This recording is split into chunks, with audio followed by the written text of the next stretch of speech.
Sa loob ng 70 taon, naghihintay ang buong bayan kay Daniel, pero ang dahilan kung bakit siya hinintay, ay mas nakakatakot kaysa sa pagkawala ng bayan.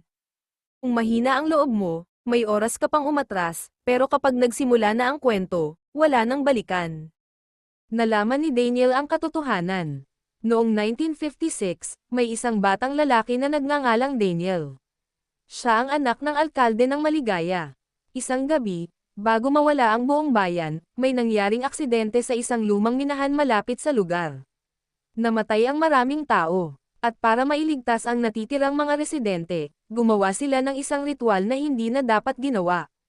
Isang ritual na maghihiwalay sa bayan mula sa normal na mundo.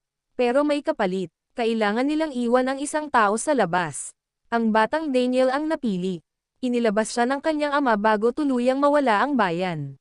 Pero may sumpa ang ritual. Hindi makakabalik ang Maligaya hanggat hindi bumabalik ang taong naiwan. Lumipas ang mga dekada. Namatay ang mga tao sa labas. Nagbago ang mundo. Pero sa loob ng Maligaya, parang hindi gumagalaw ang oras. At ngayon, bumalik si Daniel. Hindi dahil aksidente siyang nakakita sa bayan. Tinawag siya nito. Biglang tumunog ang kampana. Dong. Unti-unting nagsimulang maglaho ang mga bahay.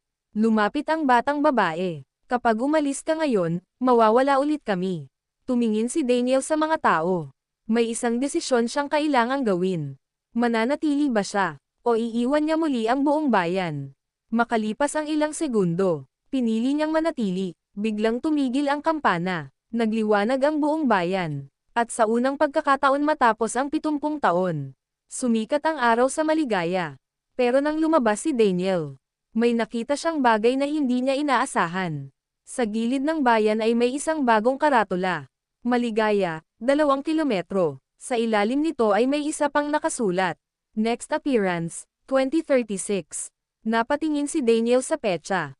2026. 10 taon na lang. Pero ang pinaka nakakatakot, may isa pang pangalan na nakasulat sa ilalim. Susunod na dadalhin, salungguhit salungguhit salungguhit salungguhit salungguhit salungguhit. At unti-unting nagsimulang lumitaw ang mga letra.